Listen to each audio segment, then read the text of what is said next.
ਤਰੀਏ ਗੁਰ ਵਿਚਾਰ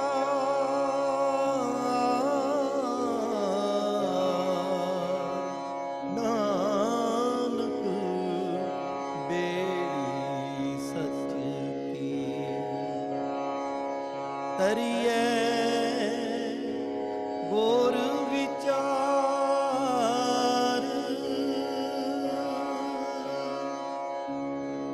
ਗੌੜੀ ਮਹੱਲਾ ਪੰਜਵਾਂ।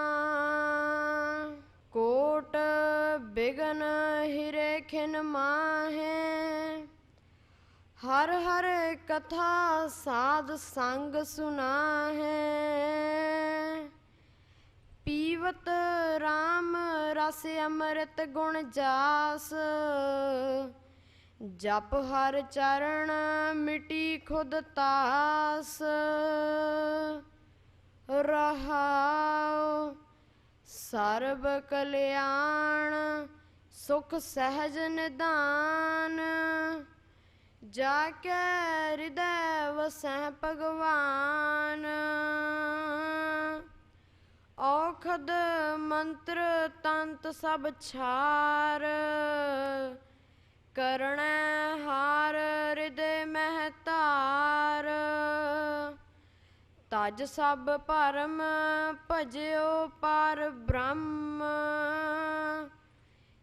ਕਹੋ ਨਾਨਕ ਅਟਲ ਇਹ ਧਰਮ। ਤਜ ਸਭ ਭਰਮ ਭਜਿਓ ਪਰ ਬ੍ਰਹਮ, ਕਹੋ ਨਾਨਕ ਅਟਲ ਇਹ ਧਰਮ। ਵਾਹਿਗੁਰੂ ਜੀ ਕਾ ਖਾਲਸਾ, ਵਾਹਿਗੁਰੂ ਜੀ ਕੀ ਫਤਿਹ। ਇਕ ਓੰਕਾਰ ਸਤਿਨਾਮ ਕਰਤਾ ਪੁਰਖ, ਨਿਰਭਉ ਨਿਰਵੈਰ ਅਕਾਲ ਮੂਰਤ, ਅਜੂਨੀ ਸੈਭੰ ਗੁਰ ਪ੍ਰਸਾਦ। ਗਿਆਨ ਧਿਆਨ ਕਿਛ ਕਰਮ ਨ ਜਾਣਾ, ਸਾਰ ਨ ਜਾਣਾ ਤੇਰੀ। ਸਭ ਤੇ ਵੱਡਾ ਸਤਿਗੁਰ ਨਾਨਕ, ਜਿਨ ਕਲ ਰਾਖੀ ਮੇਰੀ। ਸਭ ਤੇ ਵੱਡਾ ਸਤਿਗੁਰ ਨਾਨਕ, ਜਿਨ ਕਲ ਰਾਖੀ ਮੇਰੀ।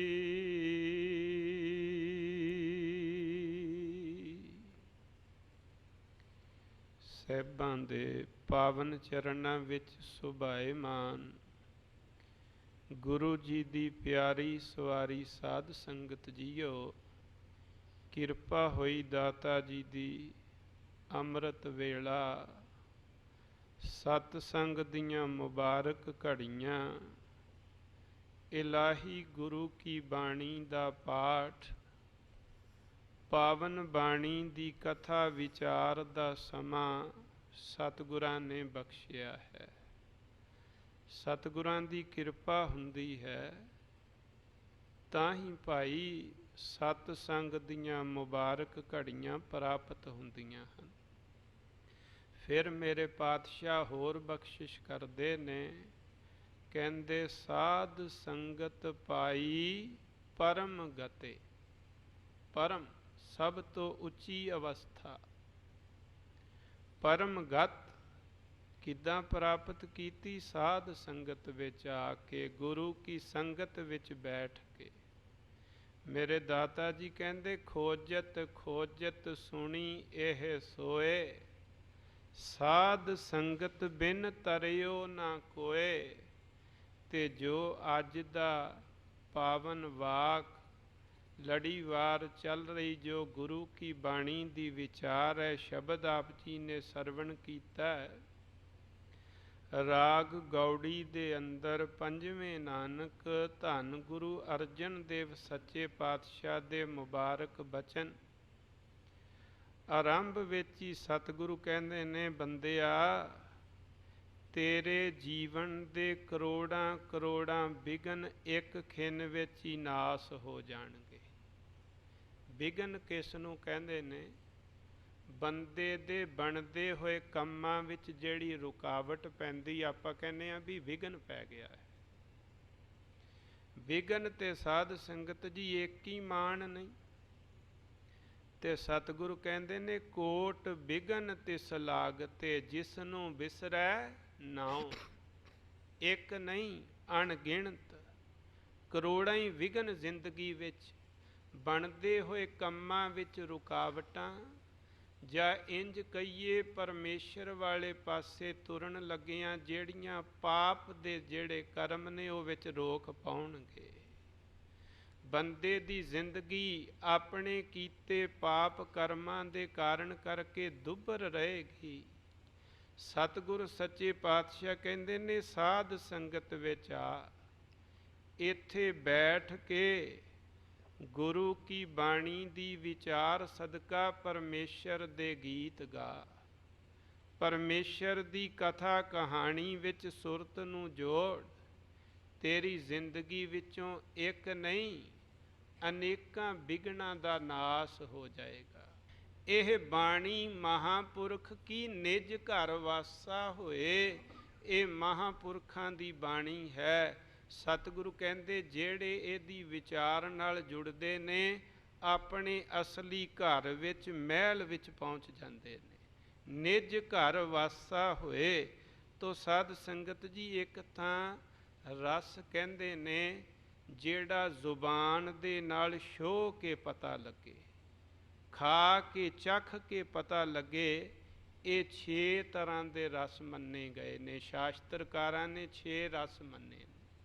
ਆਪਾਂ ਖਾਂਦੇ ਹਾਂ, ਆਪਾਂ ਨੂੰ ਪਤਾ ਹੈ, ਮਿੱਠਾ ਹੈ, ਸਲੂਣਾ ਹੈ, ਖੱਟਾ ਹੈ, ਕੌੜਾ ਹੈ। ਇੱਕ ਤੁਰਸ਼ ਕਿਸਮ ਦਾ ਜ਼ੁਬਾਨ ਨੂੰ ਥੋੜ੍ਹਾ ਜਿਹਾ ਕੱਟਦਾ ਤੇਜ਼ਾਬੀਪਨ ਹੈ। ਇੱਕ ਹੁੰਦਾ ਕਸੈਲਾ। ਇਹ 6 ਰਸ ਨੇ। ਉੱਦਾਂ ਬਾਬੇ ਨੇ ਬਾਣੀ ਵਿੱਚ ਲਿਖਿਆ ਕਿ ਗੁਰੂ ਕੇ ਸਿੱਖ ਨੂੰ ਇਹਨਾਂ 6 ਰਸਾਂ ਦਾ ਕੋਈ ਚਸਕਾ ਨਹੀਂ ਪਿਆ। ਉੱਦਾਂ ਗੁਰੂ ਕਾ ਸਿੱਖ ਸਾਰੇ ਇਹਨਾਂ ਰਸਾਂ ਨੂੰ ਵਰਤੇ, ਭੋਗੇ, ਭੁੰਚੇ, ਪਰ ਇਹਨਾਂ ਦਾ ਗੁਲਾਮ ਨਾ ਬਣੇ, ਸਗੋਂ ਉੱਚੇ ਰਸਾਂ ਵਿੱਚ ਰਵੇ।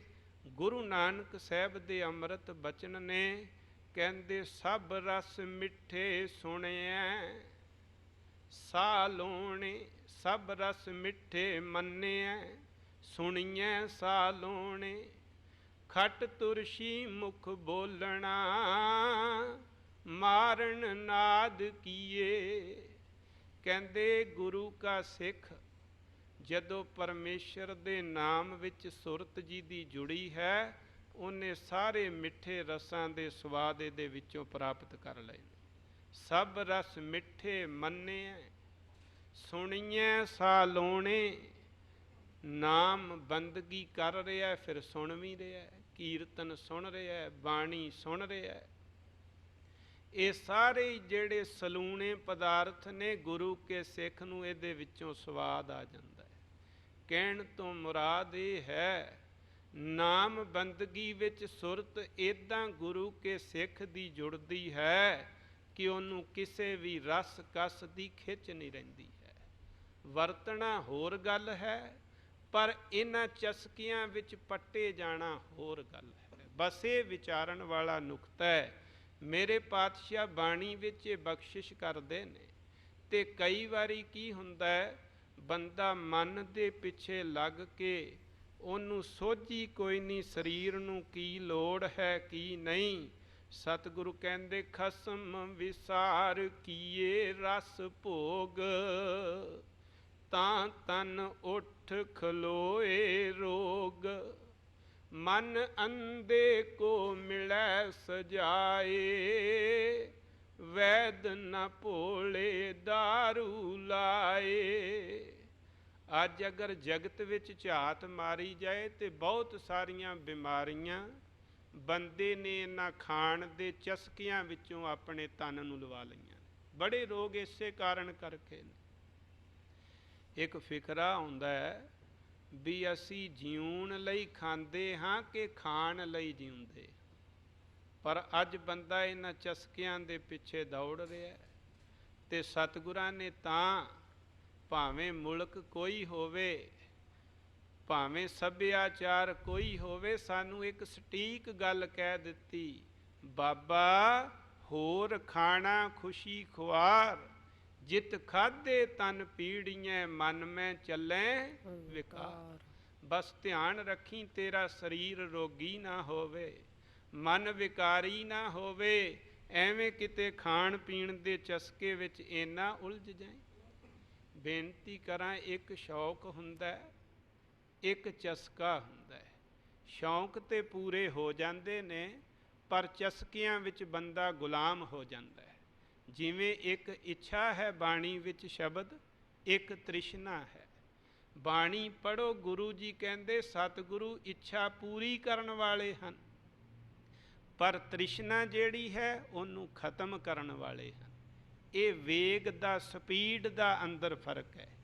ਇੱਕੋ ਹੀ ਚੀਜ਼ ਦੀ ਕਿਸੇ ਨੂੰ ਇੱਛਾ ਹੋ ਸਕਦੀ ਹੈ, ਕਿਸੇ ਨੂੰ ਤ੍ਰਿਸ਼ਨਾ ਹੋ ਸਕਦੀ ਹੈ। ਸਾਧ ਸੰਗਤ ਜਿਹਨੂੰ ਇੱਛਾ ਹੋਏਗੀ ਉਹ ਅਰਦਾਸ ਕਰੇਗਾ, ਮਹਾਰਾਜ ਮੇਰੇ ਕਾਰਜ ਪੂਰੇ ਕਰੋ। ਜਿਹਦੀ ਇਹ ਇੱਛਾ ਤ੍ਰਿਸ਼ਨਾ ਬਣ ਜਾਏਗੀ, ਉਹ ਆਖੇਗਾ ਕਿਸੇ ਵੀ ਤਰੀਕੇ ਨਾਲ ਇਹ ਚੀਜ਼ ਮੈਨੂੰ ਮਿਲਣੀ ਚਾਹੀਦੀ, ਧਰਮ ਨਾਲ ਮਿਲੇ ਚਾਹੇ ਅਧਰਮ ਨਾਲ ਮਿਲੇ। ਇੱਦਾਂ ਹੀ ਇੱਕ ਲੋੜ ਹੁੰਦੀ ਹੈ, ਇੱਕ ਲੋਭ ਹੁੰਦਾ ਹੈ। ਸਾਧ ਸੰਗਤ ਜੀ, ਲੋੜ ਜਿਹੜੀ ਉਹਦੇ ਲਈ ਅਰਦਾਸ ਕਰਨੀ ਹੈ ਗੁਰੂ ਦੇ ਚਰਨਾਂ ਵਿੱਚ। ਕੀਤਾ ਲੋੜੀਐ ਕੰਮ ਸੋ ਹਰਿ ਪੈ ਆਖੀਐ, ਕਾਰਜ ਦੇ ਸਵਾਰ ਸਤਿਗੁਰ ਸੱਚ ਸਾਖੀਐ, ਅਰਦਾਸ ਹੈ। ਪਰ ਸਾਧ ਸੰਗਤ ਜੀ, ਲੋੜ ਤੇ ਲੋਭ ਵਿਚਲਾ ਅੰਤਰ ਪਤਾ ਹੋਣਾ ਚਾਹੀਦਾ ਹੈ। ਇਸੇ ਤਰ੍ਹਾਂ ਨਾਲ ਇਹ ਜਿੰਨੇ ਵੀ ਪਦਾਰਥ ਰਸ ਕਸ ਨੇ, ਸਾਧ ਸੰਗਤ ਜੀ, ਬੰਦਾ ਸਾਰਿਆਂ ਨੂੰ ਭੋਗਣ ਭੁੰਚਣ ਦਾ ਧੁਰੋਂ ਜਿਹੜਾ ਹੈ ਇਹਨੂੰ ਇਹ ਬਖਸ਼ਿਆ ਹੋਈਆਂ ਨੇ। ਪਰ ਸਾਧ ਸੰਗਤ ਜੀ, ਇਹ ਪਾਪਾਂ ਵਿੱਚ ਗ੍ਰਸੇ ਹੋਏ ਰਸ ਨਹੀਂ ਹੋਣੇ ਚਾਹੀਦੇ। ਬਸ ਇਸ ਗੱਲ ਦਾ ਧਿਆਨ ਰਵੇ। ਤੇ ਇੱਕ 9 ਰਸ ਮੰਨੇ ਜਾਂਦੇ ਨੇ ਕਵਿਤਾ ਦੇ, ਜਿਹਦੇ ਵਿੱਚ ਕਿਹਾ ਜਾਂਦਾ ਸ਼ਿੰਗਾਰ ਰਸ, ਕਰੁਣਾ ਦਾ ਰਸ, ਰੌਦਰ ਰਸ, ਵਿਪੀਤਸ ਰਸ, ਅਦਭੁਤ ਰਸ, ਸ਼ਾਂਤ ਰਸ। ਇਸ ਤਰ੍ਹਾਂ ਨਾਲ ਕਵਿਤਾ ਦੇ 9 ਰਸ ਮੰਨੇ ਜਾਂਦੇ ਨੇ। ਪੜ੍ਹਦਿਆਂ ਸੁਣਦਿਆਂ ਮਨ ਕਿਸੇ ਭਾਵ ਦਸ਼ਾ ਦੇ ਵਿੱਚ ਚਲੇ ਜਾਂਦਾ ਹੈ। ਤੇ ਬੇਨਤੀ ਕਰਾਂ, ਗੁਰੂ ਗ੍ਰੰਥ ਸਾਹਿਬ ਜੀ ਦਾ ਜਿਹੜਾ ਪ੍ਰਧਾਨ ਰਸ ਹੈ, ਕਿਉਂਕਿ ਬਾਣੀ ਕਾਵਿਆ ਰੂਪ ਵਿੱਚ ਉਤਰੀ ਹੈ, ਤੋ ਗੁਰੂ ਗ੍ਰੰਥ ਸਾਹਿਬ ਦਾ ਜਿਹੜਾ ਮੂਲ ਰਸ ਹੈ ਉਹ ਸ਼ਾਂਤ ਰਸ ਹੈ। ਸ਼ਾਂਤ ਟਿਕਾ। ਬਾਣੀ ਨੇ ਬਾਰੰਬਾਰ ਸਹਿਜ ਦੀ ਗੱਲ ਕੀਤੀ ਹੈ। ਤੋ ਸਾਧ ਸੰਗਤ, ਸ਼ਾਂਤ ਰਸ ਤੋਂ ਅੱਗੇ ਚੱਲ ਕੇ ਯਥਾਰਥ, ਅਸਲੀਅਤ ਹੈ ਜਿਹੜੀ, ਜੋ ਅਸਲ ਸੱਚ ਹੈ ਬਾਣੀ ਵਿੱਚ, ਉਸ ਨੂੰ ਬਿਆਨ ਕੀਤਾ ਹੈ। ਫਿਰ ਜਿਵੇਂ ਪਹਿਲਾਂ ਬੇਨਤੀ ਕੀਤੀ ਵੀ ਇੱਕ ਰਸ ਦਾ ਅਰਥ ਹੈ ਭੋਗ। ਸਤਿਗੁਰੂ ਬਾਣੀ ਵਿੱਚ ਕਹਿੰਦੇ ਨੇ, ਜੇਤੇ ਰਸ ਸਰੀਰ ਕੇ ਤੇਤੇ ਲੱਗੈ ਦੁੱਖ। ਬੰਦਾ ਕਈ ਵਾਰੀ ਭੋਗਾਂ ਵਿੱਚ ਬੜਾ ਖਚਿਤ ਹੁੰਦਾ ਹੈ, ਤੇ ਸਤਿਗੁਰੂ ਦੀ ਬਾਣੀ ਕਹਿੰਦੀ ਇਹਨਾਂ ਭੋਗਾਂ ਨੂੰ ਭੋਗ ਭੋਗ ਕੇ ਤੇਰੀ ਦੇਹੀ ਦਾ ਨਾਸ ਹੋ ਰਿਹਾ ਹੈ, ਤੇਰੀ ਦੇਹੀ ਖੀਣ ਹੋ ਰਹੀ ਹੈ।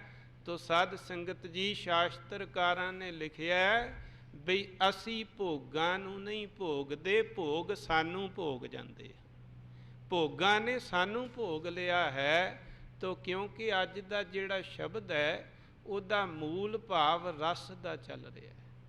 ਤੇ ਸਾਧ ਸੰਗਤ, ਮੈਂ ਤਾਂ ਬਹੁਤਾ ਸਮਾਂ ਇਸ ਰਸ ਦੇ ਬਾਰੇ ਤੁਹਾਡੇ ਨਾਲ ਗੱਲ ਕਰ ਰਿਹਾ ਤੇ ਅੱਗੋਂ ਵੀ ਕਰਨੀ ਹੈ। ਤੋ ਇਸ ਤਰ੍ਹਾਂ ਦੇ ਰਸ। ਫਿਰ ਇੱਕ ਸਾਧ ਸੰਗਤ ਜੀ, ਫਲਾਂ ਦਾ, ਫੁੱਲਾਂ ਦਾ ਜਿਹੜਾ ਪਾਣੀ ਨਿਕਲਦਾ ਉਹਨੂੰ ਵੀ ਆਪਾਂ ਰਸ ਕਹਿੰਦੇ ਹਾਂ। ਆਪਾਂ ਜਿਵੇਂ ਕਹਿੰਦੇ ਹਾਂ ਨਿੰਬੂ ਦਾ ਰਸ ਹੈ, ਸੰਤਰੇ ਦਾ ਰਸ ਹੈ, ਗੰਨੇ ਦਾ ਰਸ ਹੈ, ਅਨਾਰ ਦਾ ਰਸ ਹੈ। ਇਹ ਵੀ ਰਸ ਨੇ। ਤੇ ਸਤਿਗੁਰਾਂ ਨੇ ਸਭ ਤੋਂ ਵੱਡਾ ਪ੍ਰਧਾਨ ਰਸ ਨਾਮ ਦਾ ਰੱਖਿਆ। ਉੱਦਾਂ ਬਾਣੀ ਵਿੱਚ ਗਿਆਨ ਮਹਾਰਸ ਵੀ ਆਇਆ। ਗਿਆਨ ਵੱਡਾ ਰਸ ਹੈ। ਕਈਆਂ ਨੂੰ ਗਿਆਨ ਦੀ ਇੰਨੀ ਖਿੱਚ ਹੈ ਸਾਧ ਸੰਗਤ, ਮੈਂ ਬੇਨਤੀ ਕਰਾਂ ਇੰਨੀ ਖਿੱਚ ਗਿਆਨ ਦੀ। ਆ ਨਿਊਟਨ ਦੇ ਬਾਰੇ ਕਿਹਾ ਜਾਂਦਾ ਹੈ ਬਈ ਨਿਊਟਨ ਜਿਹੜਾ ਇਹਨੂੰ ਵਿਗਿਆਨ ਦੀ ਰੀੜ੍ਹ ਦੀ ਹੱਡੀ ਕਹਿੰਦੇ ਨੇ। ਕਹਿੰਦੇ ਇੱਕ ਵਾਰੀ ਇਹਨੇ ਆਪਣੇ ਮਿੱਤਰ ਨੂੰ ਖਾਣੇ 'ਤੇ ਬੁਲਾਇਆ।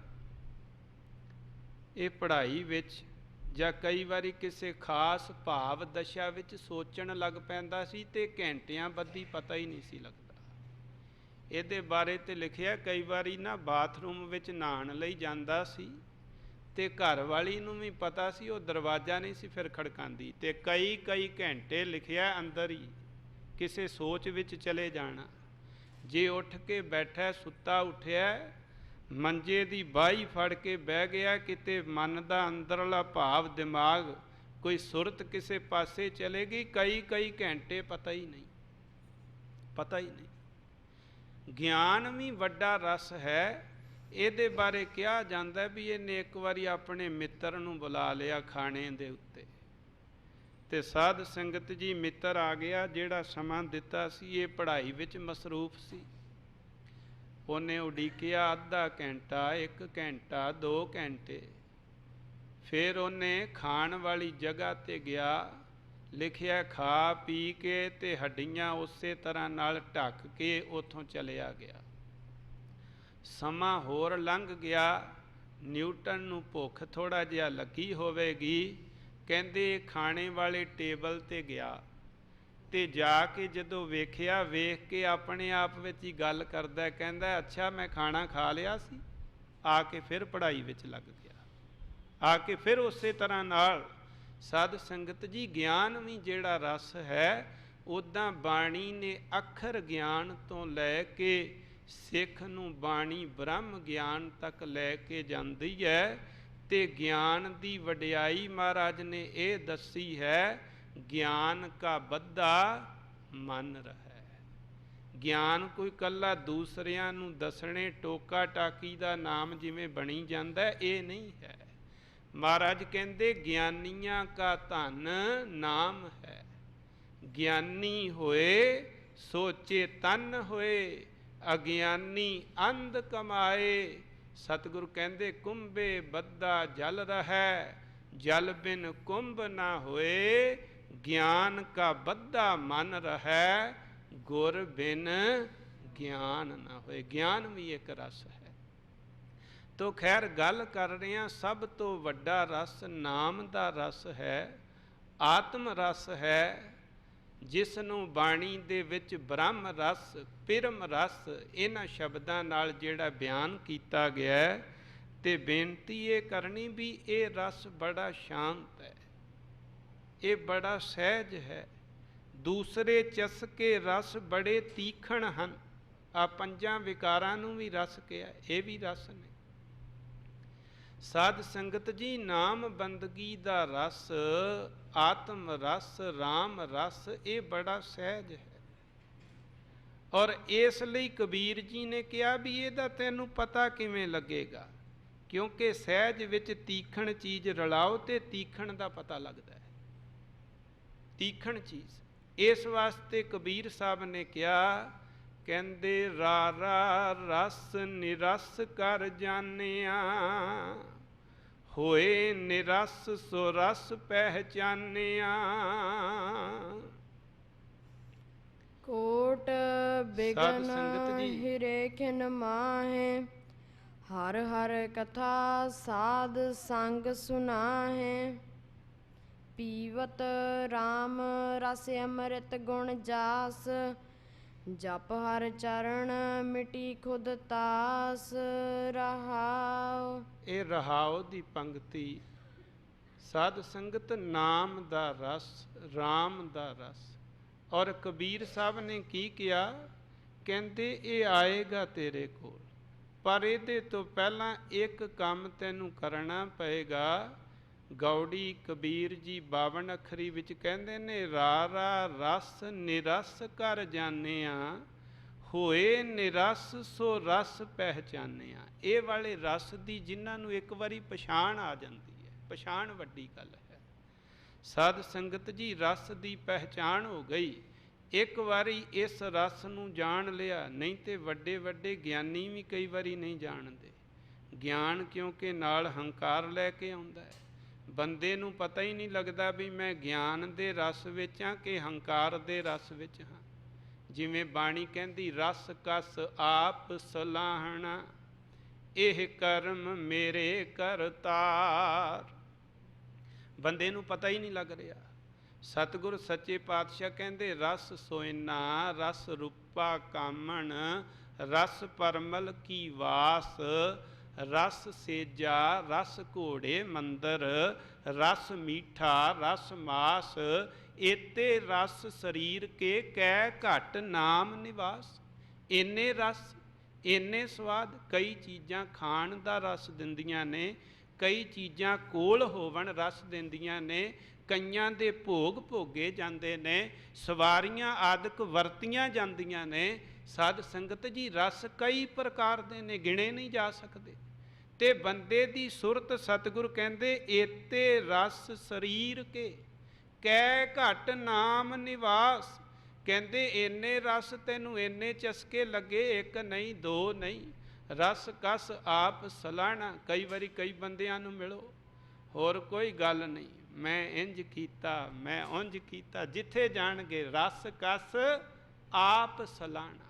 ਹਰ ਵੇਲੇ ਆਪਣੀ ਸਿਫਤੋ ਸਲਾਹ, ਆਪਣੀ ਵਡਿਆਈ, ਆਪਣੀ ਕੀਰਤੀ ਆਪੇ ਹੀ ਕਰੀ ਜਾਣੀ। ਕਈਆਂ ਨੂੰ ਇਹਦੇ ਵਿੱਚੋਂ ਸਵਾਦ ਹੈ। ਤੋ ਕਬੀਰ ਸਾਹਿਬ ਇੱਕ ਨੁਕਤਾ ਦਿੰਦੇ ਨੇ, ਕਹਿੰਦੇ ਨੇ, ਰਾ ਰਸ ਨਿਰਸ ਕਰ ਜਾਣਿਆ। ਕਹਿੰਦੇ ਇਹ ਜਿਹੜੇ ਸਾਰੇ ਰਸ ਨੇ, ਇਹਨਾਂ ਨੂੰ ਨਿਰਸ ਕਰ ਜਾਂਦੇ ਆ। ਹੋਏ ਨਿਰਸ, ਜਦੋਂ ਅੰਦਰੋਂ ਥੋੜ੍ਹਾ ਜਿਹਾ ਇਹਨਾਂ ਤੋਂ ਦੂਰੀ ਬਣਾਈ ਜਾਂ ਬਣੀ ਕਹੀਏ, ਹੋਏ ਨਿਰਸ ਸੋ ਰਸ ਪਹਿਚਾਨਿਆ। ਇਹਨਾਂ ਸਾਰੇ ਰਸਾਂ ਦਾ ਮੂਲ ਕੀ ਹੈ? ਨਾਮ ਰਸ ਕੀ ਹੈ? ਬ੍ਰਹਮ ਰਸ ਕੀ ਹੈ? ਜਿਹਨੂੰ ਬਾਣੀ ਨੇ ਰਸਾਇਣ ਕਿਹਾ ਹੈ, ਜਿਹਦੇ ਵਿੱਚੋਂ ਸਾਰੇ ਰਸ ਪੈਦਾ ਹੁੰਦੇ ਨੇ। ਤੋ ਸਾਧ ਸੰਗਤ ਜੀ, ਕਬੀਰ ਸਾਹਿਬ ਕਹਿੰਦੇ, ਹੋਏ ਨਿਰਸ ਸੋ ਰਸ ਪਹਿਚਾਨਿਆ। ਫਿਰ ਕਹਿੰਦੇ, ਇਹ ਰਸ ਪੀਆ ਉਹ ਰਸ ਨਹੀਂ ਭਾਵਾ। ਕਹਿੰਦੇ ਹੋਇਆ ਕੀ ਹੁਣ? ਕਹਿੰਦੇ ਜਦੋਂ ਪਛਾਣ ਹੋ ਗਈ, ਉਹਨਾਂ ਰਸਾਂ ਦਾ ਤਿਆਗ ਕਰ ਦਿੱਤਾ, ਇਸ ਰਸ ਦੀ ਸੋਝੀ ਹੋਈ। ਕਹਿੰਦੇ ਜਦੋਂ ਇਹ ਰਸ ਇੱਕ ਵਾਰੀ ਚੱਖ ਲਿਆ, ਕਹਿੰਦੇ ਫੇਰ ਹੋਰ ਕੋਈ ਰਸ ਜਿਹੜਾ ਉਹ ਚੰਗਾ ਹੀ ਨਹੀਂ ਲੱਗਦਾ। ਸਤਿਗੁਰ ਸੱਚੇ ਪਾਤਸ਼ਾਹ ਕਹਿੰਦੇ, ਜਿਨ੍ਹਾਂ ਨੇ ਇੱਕ ਵਾਰੀ ਪੀ ਲਿਆ ਹੈ ਰਾਮ ਦਾ ਰਸ, ਨਾਮ ਦਾ ਰਸ, ਕਹਿੰਦੇ ਉਹਨਾਂ ਦੇ ਹੁਣ ਸਾਰੇ ਰਸਾਂ ਦੀਆਂ ਖਿੱਚਾਂ ਹੀ ਮੁੱਕ ਗਈਆਂ। ਅੰਮ੍ਰਿਤ ਬਚਨ ਨੇ, ਕਹਿੰਦੇ ਭਗਤਾਂ ਨੇ ਤਾਂ ਨਿਰਣਾ ਕਰਕੇ ਵੇਖਿਆ, ਐਵੇਂ ਨਹੀਂ, ਐਵੇਂ ਨਹੀਂ, ਨਿਰਣਾ ਕੀਤਾ ਹੋਇਆ ਭਗਤਾਂ ਨੇ। ਕਹਿੰਦੇ ਹਰ ਬਿਨ ਕਛੂ ਨ ਲਾਗਈ, ਭਗਤਨ ਕੋ ਮੀਠਾ, ਆਨ ਸੁਆਦ ਸਭ ਫੀਕਿਆਂ, ਕਰ ਨਿਰਣੋ ਡੀਠਾ। ਕਹਿੰਦੇ ਉਹਨਾਂ ਨੇ ਇਹ ਨਿਰਣਾ ਕਰਕੇ ਵੇਖਿਆ ਹੈ ਕਿ ਨਾਮ ਦੇ ਰਸ ਵਰਗਾ ਦੁਨੀਆ ਵਿੱਚ ਕੋਈ ਰਸ ਨਹੀਂ ਹੈ। ਤੋ ਰਹਾਉ ਦੀਆਂ ਪੰਕਤੀਆਂ ਦੀ ਇਹ ਖਾਸ ਭਾਵ ਜਿਹੜਾ ਹੈ ਸਤਿਗੁਰੂ ਅੱਜ ਦੇ ਸ਼ਬਦ ਵਿੱਚ ਦੱਸ ਰਹੇ ਨੇ। ਬੇਨਤੀ ਕਰਾਂਗਾ ਭਾਈ ਸਾਹਿਬ ਹੋਰਾਂ ਨੂੰ ਵੀ ਪ੍ਰਾਰੰਭ ਤੋਂ ਸ਼ਬਦ ਪੜ੍ਹਨਾ ਸ਼ੁਰੂ ਕਰੋ। ਕੋਟ ਬਿਗਨ ਹਿਰੇ ਖਿਨ ਮਾਹੇ, ਹਰ ਹਰ ਕਥਾ ਸਾਧ ਸੰਗ ਸੁਨਾਹੇ। ਸਤਿਗੁਰੂ ਕਹਿੰਦੇ ਨੇ, ਸਾਧ ਸੰਗਤ ਵਿੱਚ ਆ ਕੇ ਜਿਹੜਾ ਹਰੀ ਦੀ ਕਥਾ ਨੂੰ ਸਰਵਣ ਕਰਦਾ ਹੈ, ਜਿਹੜਾ ਪਰਮੇਸ਼ਰ ਦੀ ਉਸਤਤ ਨੂੰ ਸਰਵਣ ਕਰਦਾ ਹੈ, ਉਹਦੀ ਜ਼ਿੰਦਗੀ ਦੇ ਵਿੱਚੋਂ ਕਰੋੜਾਂ ਕਰੋੜਾਂ ਪਾਪ ਇੱਕ ਖਿੰਨ ਵਿੱਚ ਹੀ, ਸਮਾਂ ਨਹੀਂ ਲੱਗਦਾ। ਸਾਧ ਸੰਗਤ ਸਮਾਂ ਨਹੀਂ ਲੱਗਦਾ। ਕਹਿੰਦੇ ਕਰੋੜਾਂ ਕਰੋੜਾਂ ਵਿਘਨ ਜਿਹੜੇ ਨੇ ਉਸ ਬੰਦੇ ਦੀ ਜ਼ਿੰਦਗੀ ਵਿੱਚੋਂ ਇੱਕ ਖਿੰਨ ਵਿੱਚ ਹੀ ਨਾਸ ਹੋ ਜਾਂਦੇ ਹਨ। ਕਰੀਏ ਗੁਰ ਵਿਚਾਰ,